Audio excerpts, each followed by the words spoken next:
Alright guys, we're moving forward with this thing. Got these guys getting painted right now. I got the base on them. I'll shoot the clear in a second. Here I got the base on that thing. You guys saw that thing was pretty bad shape. Got that all fixed up. And if you guys ever watched me do the tear down of this thing, you'll know that it had rosewood knob kit on it for the shifter, so I decided to save that. And it had matching rosewood knob for the turn signal switch, this big round thing. It's kind of neat. So I decided to save all that stuff because it looks so cool. And I think it was really done back in that day. So I don't think I've ever seen a kit like this one. So of course I hit it with some automotive clear, make it look really nice. So we'll get back to some more work here and then talk to you guys a bit later.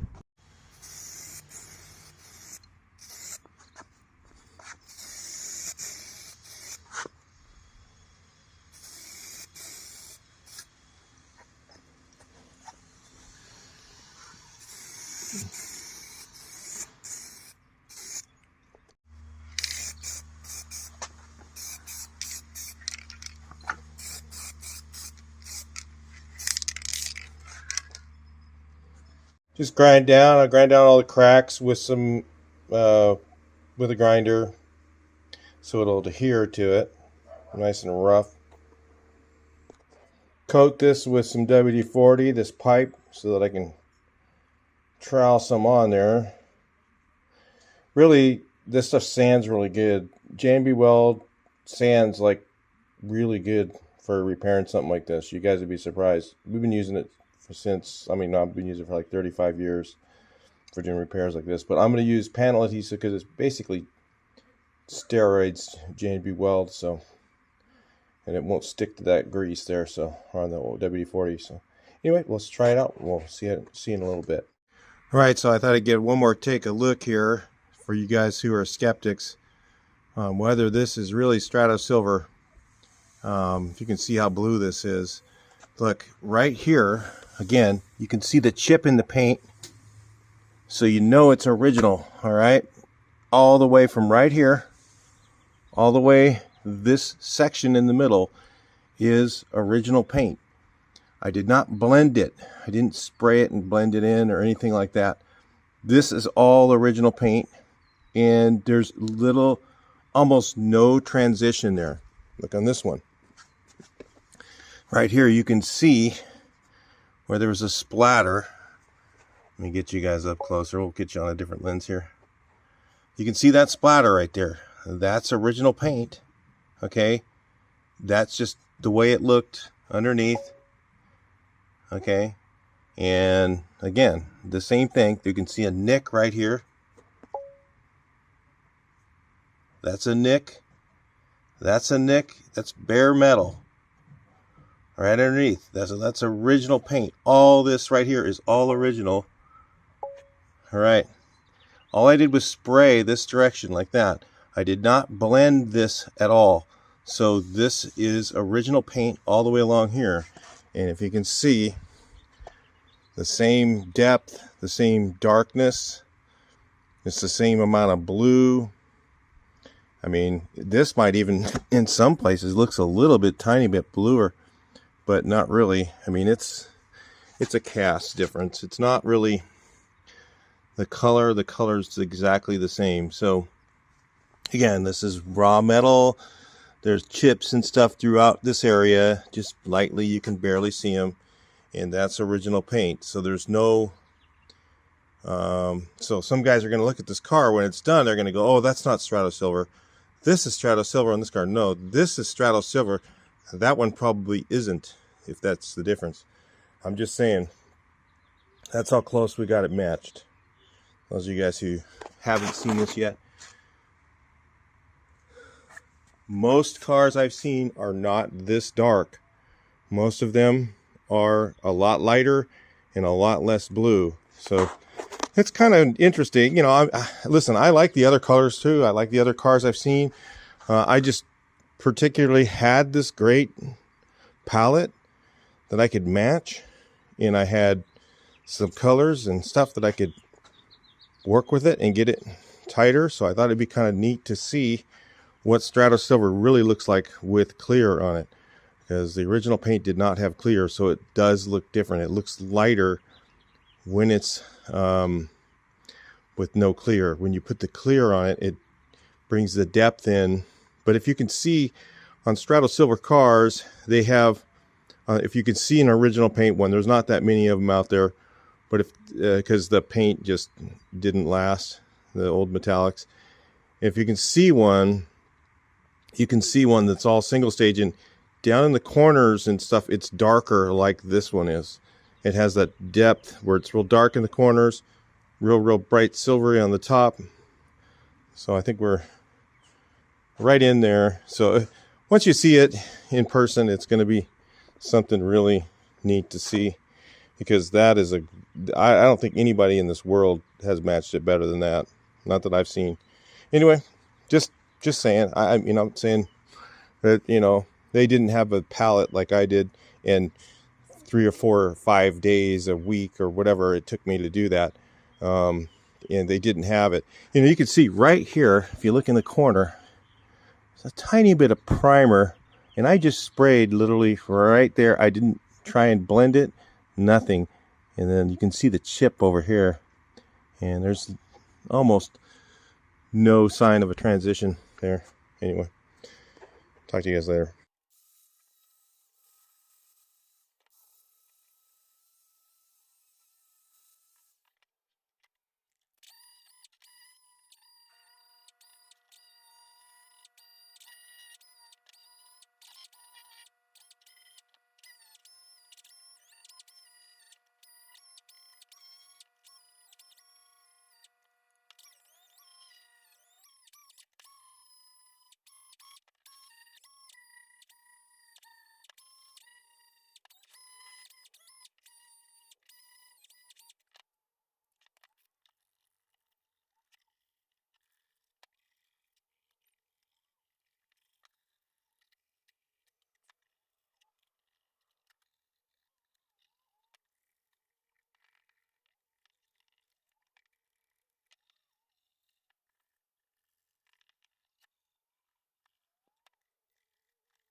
Well, this is the part that sucks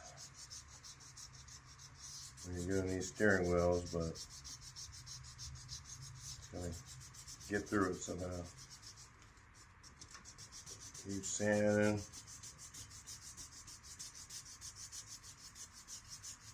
One way to really do it is with your fingers too.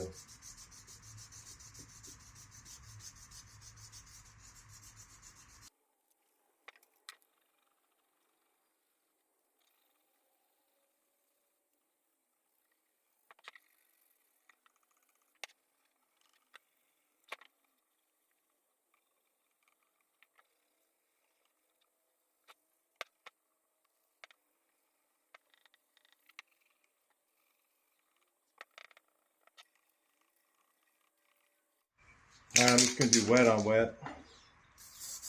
I hope I can. I was using 150, then I just used some 220 after that. Hopefully this fills in the scratches enough.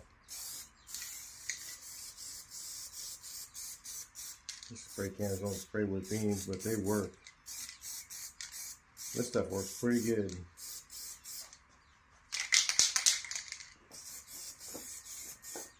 It's thin primer, but it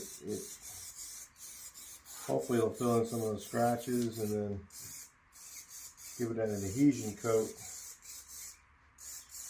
for the paint, especially down in these cracks where I couldn't sand it that well.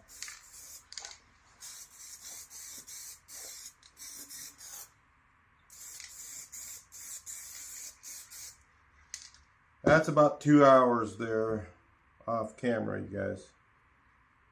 About 2 hours of sanding. It's a lot of work. I'll do that.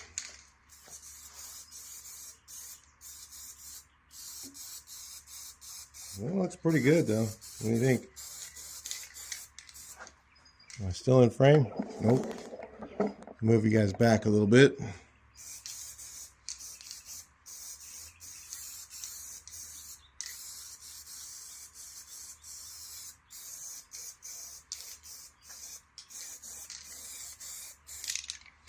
Paint bites this stuff pretty good. I was pretty impressed with that.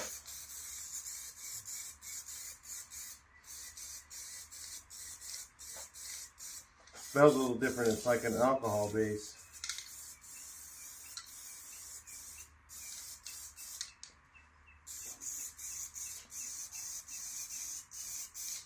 Maybe it's like a synthetic shellac or something like that. But it works. That's what it is. If you want it, they have them at Refinish Depot. I'm not sponsored by them. They just have some good deals on their website. Refinish Depot. It's, I don't know where that's located, but they ship from Las Vegas.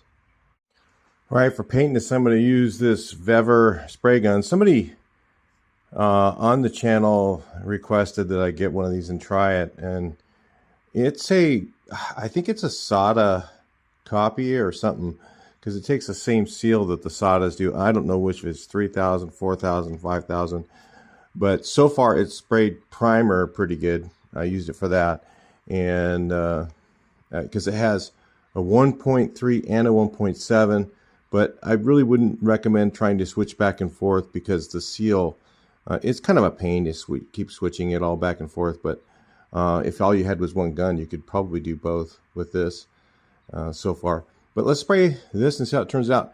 I really think I should be using a minigun with this, but honestly, I really want to try this, so we'll go ahead and use it. I'm going to have to narrow the fan down, stuff like that, which is nice because it's just on one knob here. Real easy to do. And I found that if you had the fan all the way open, it does have a little void in the middle, so you're going to want to have to shut it, do a spray pattern check before you use it. So yeah, so far it's sprayed pretty good. Let's try it on the steering wheel, see how it turns out. Also, I'm going to be putting a review on this on the channel itself, by itself, so you can probably get the full review if you're interested in one of these guns. I'll talk to you a little bit later.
All right, so this is absolutely the wrong gun to use on this because, well, if it had a smaller pot, it would be easier, but trying to shoot upward and all that would have been a lot easier with a minigun. But man, it atomizes beautiful. Look at the spray finish I got with that. I mean, it's just really smooth.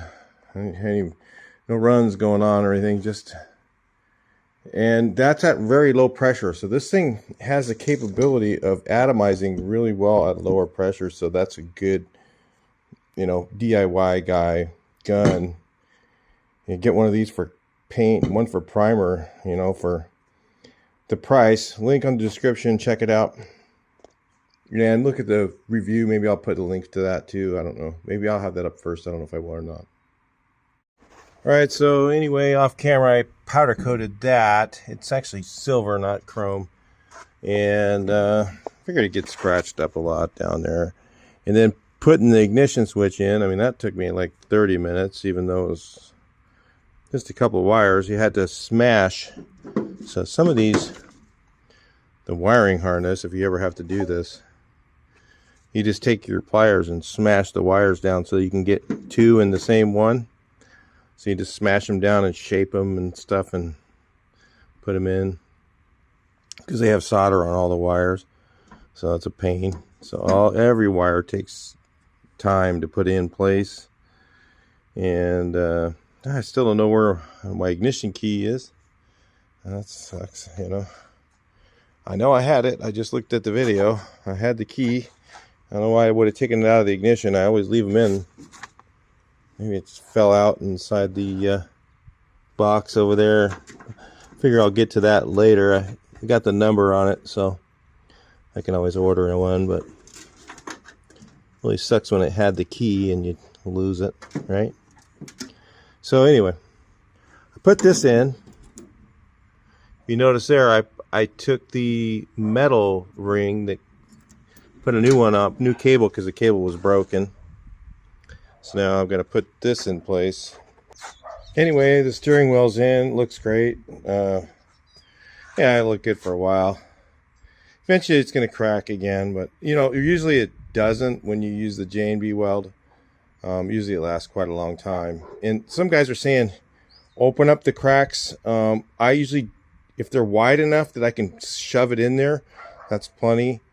I don't need to open them up even wider if I can shove J&B weld in them, because I've done that before, where I've opened them all up and it cracks just as much as if you just shove it in it. So as long as it gets some J&B weld in the crack, it's fine.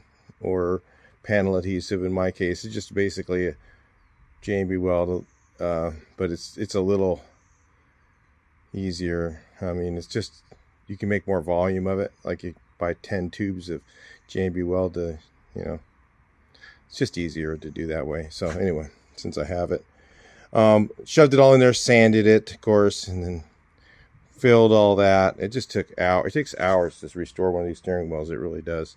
So yeah, it looks cool though. Now I gotta find a horn button. I mean, probably have to go to Thailand to get it.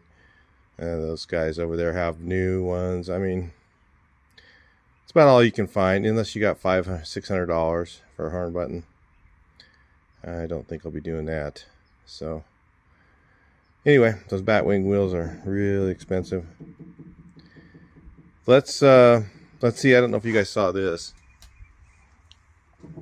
These are rosewood. They came on this, so it had these rosewood knobs. Somebody had that done at the dealer or factory. I don't know, but you know, added on at some point. But I thought they looked really cool, so I'm going to keep those. It's got one for here and one for the turn signal.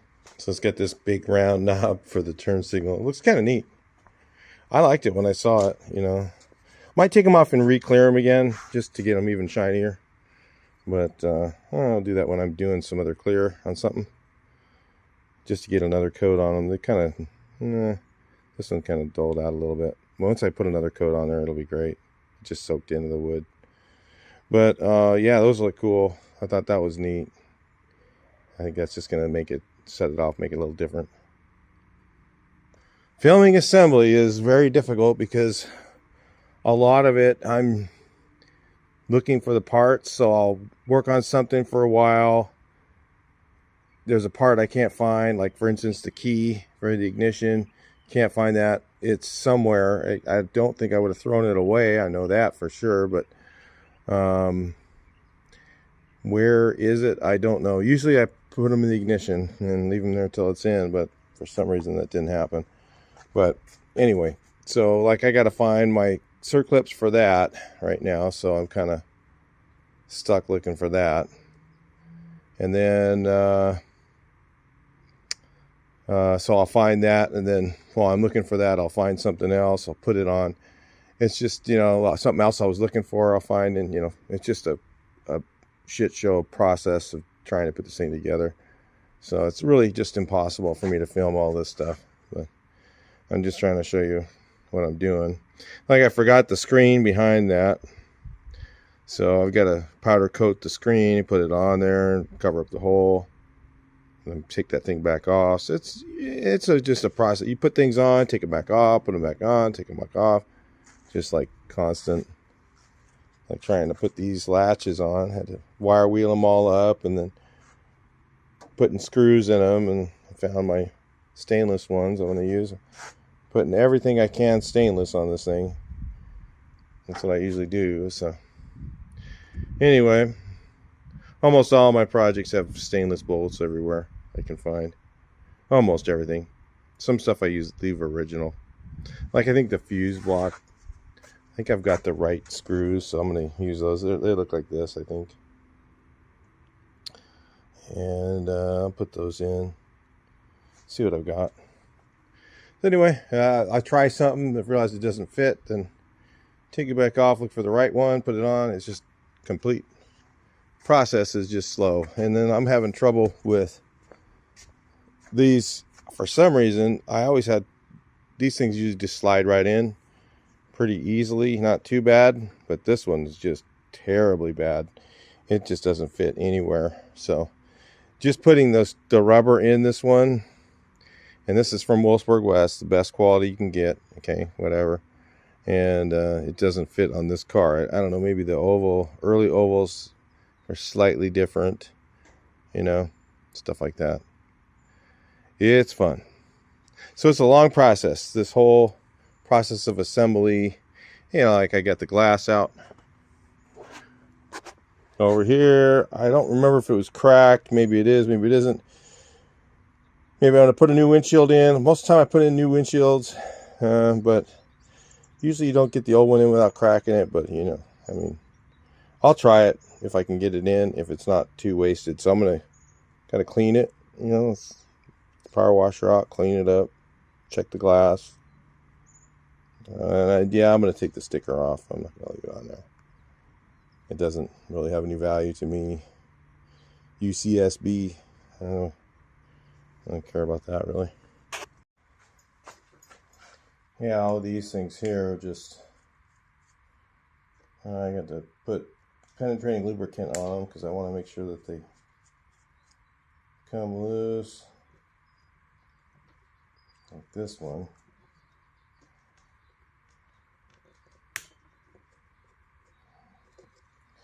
So I let them soak for a while. Just all a lot of process in this, you know. It's like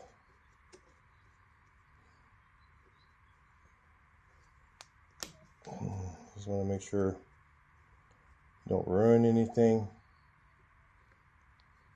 Try and keep everything good. This one's loose. So like I'll run all these up and down once.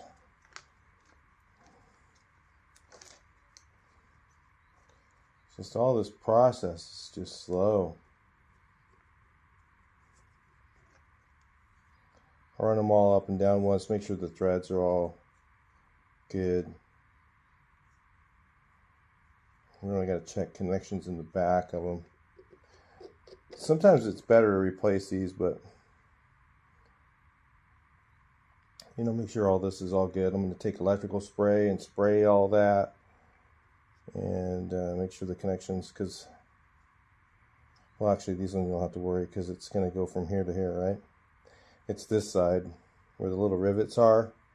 Sometimes you get a bad connection between there and this little guy here, so it's all going to be cleaned in here. Really slow and detailed process, otherwise you're going to find out later and nothing works.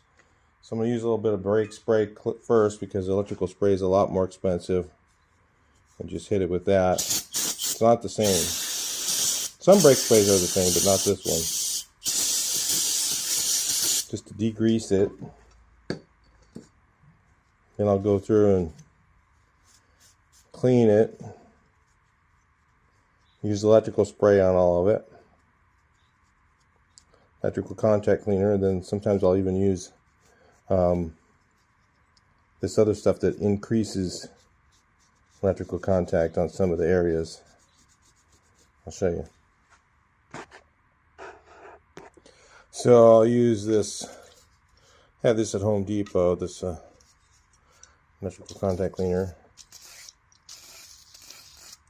It doesn't even feel like it does anything, but spray in an ignition switch that's bad and move it back and forth a bunch of times, you'll find out it does something. You take a bad ignition switch and start wiggling the key around with some of that stuff in it, move it back and forth a bunch of times, all of a sudden it starts working again. Stuff does some magic. Probably need a new can of it. But get it on all the contacts in here, clean them. Then when I'm done with that, some guys will misuse dielectric grease. So I've seen guys say, oh, use dielectric grease. No. What is dielectric grease for? It's to stop electrical contact. Dielectric. It's supposed to make the electric not go through the circuit. This stuff right here improves electrical properties. It's lubricant. So that's what I use. Dielectric grease is to stop electric power from leaving the area. Like it's for electric, for your spark plug boots, stuff like that, so that they don't leak electricity out. It's not to make electric contact better. It doesn't do that. And it's misused all the time. Dielectric grease is great. And it's also to, like if you put it on a plug, it's to keep water out of the plug. It's not to make the electrical connect better. It doesn't do that. It's dielectric. Stop the electric power from going out.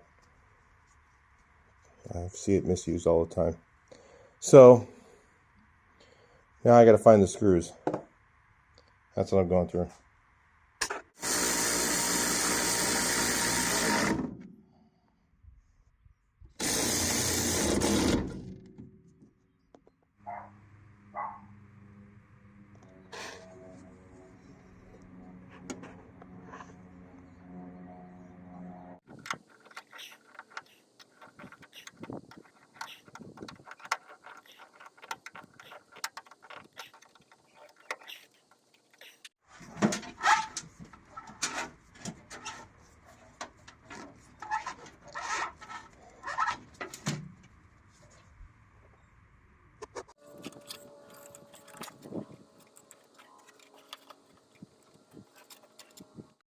All right, so all I do is just go on here, and if you see, like I'm wiring up this thing here, this is the headlight switch. So you see terminal 30, there's 2 red wires. So I hook those up. I got to go, the black and white's got to go to the 56. So the black and white goes to 56 right here where my thumb is. I just hook that up 1 wire at a time. All right, so that's hooked up. So terminal 57 is parking lamps according to the diagram. I usually know a lot of these things, but I do it still 1 wire at a time. Evap-O-Rust.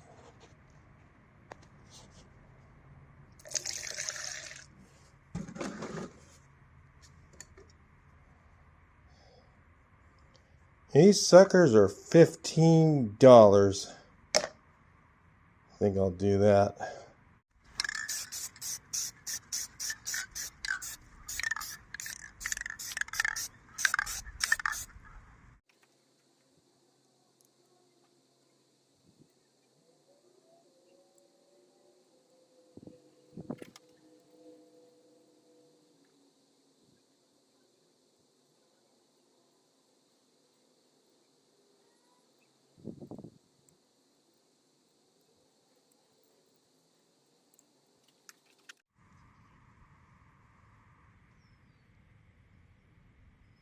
Couldn't even read that before. I took it out, painted it real lightly, sanded it with 800 grit until it kind of bled through like that.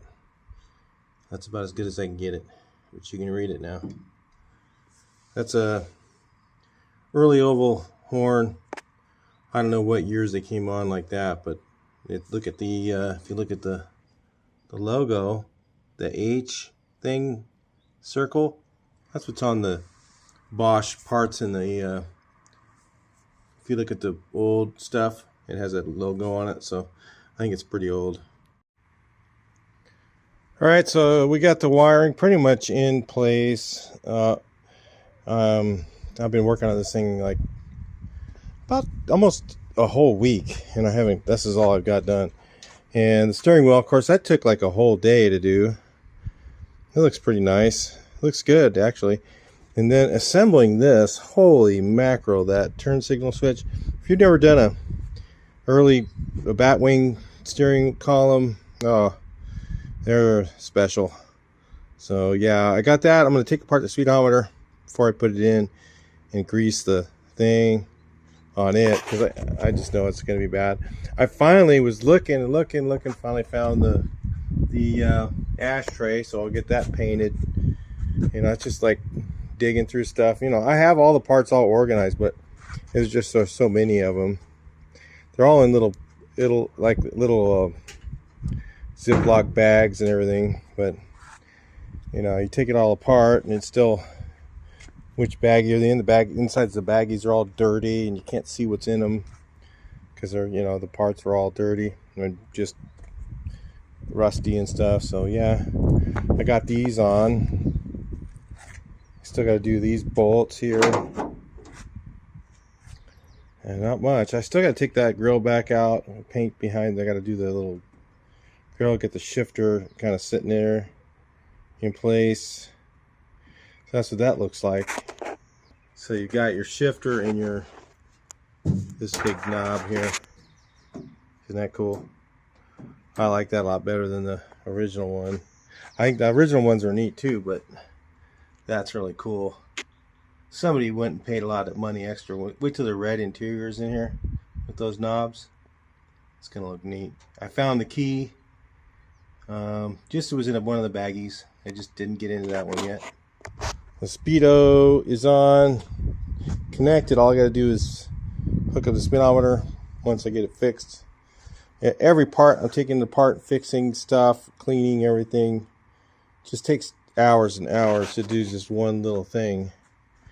So it's really hard to film all that stuff too, because it's like, you know, just little hours of just cleaning something. You know, how do you, and then looking for a part, you find something, and then, you know, you find something, then you don't have one of the parts and you're looking for that, and then you find that, and then you can't find the other one, and you're just back and forth all the time, and then you're working on something else by then because you found the parts for something else you were looking for. It's kind of just like that. That's the way assembling one of these things goes. It just takes a lot of time.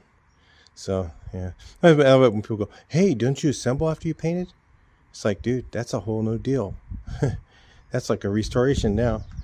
And that's what people always used to. Back years ago, it was, you know, it wasn't an old car. You know, you paint it and then you take off the whatever fender beating, you put it back, put new stuff on or whatever. But doing this is just, no, this is way different. So, because we're making the whole car new again. So, anyway, it's getting good. It's going along. It's just slow. I got the cable in, the hood cable, put that in place. And I still have got to put those things on. I got to find the screws for that. I know where they're at. I know they're in a baggie. I've run into it a couple times, and I'm like, I don't want to do that right now. I'm going to do this other thing I'm doing. Like I was doing the wiring, because I need all the wiring to be in, so I can can't put the hood on until I put the wiring in, and I just want all that stuff done, and then the rubber, and I'm having a lot of trouble with the deck lid rubber, so I can't get the deck lid on yet. It's just, I just walk away from it after a couple minutes. I can't. I don't have the patience for it. It's just too much. Trying to put that thing in that groove, I'm having I don't usually have that much trouble. I've never had that much trouble ever with one of these. And this one just, I don't know, it's like the groove is just too small all the way along, so I got to sit there and pry it open all the way along. Let's slide it in, and then then it doesn't want to stay. It's just a different shape or something's weird. It doesn't fit. Like, and I'm taking a little, spray gun brushes and trying to clean the groove out, all kinds of stuff, just trying to do it. I just kind of just stopped for a while because I was just getting burnt out on that. So I'll get back to it eventually, but man, it's not fun. So anyway, I usually don't have any trouble with those rubbers at all. Just put them in. A little bit of trouble, sliding them in. Usually get a hard spot somewhere, but this thing, the whole thing all the way around the deck lid is like that. I haven't tried the hood. I don't have it yet, so I'm not looking forward to it either. So anyway, I'll talk to you guys later. Talk to you in the next video. Hopefully you enjoyed what you see, and it doesn't seem like much, but a lot of time's been spent.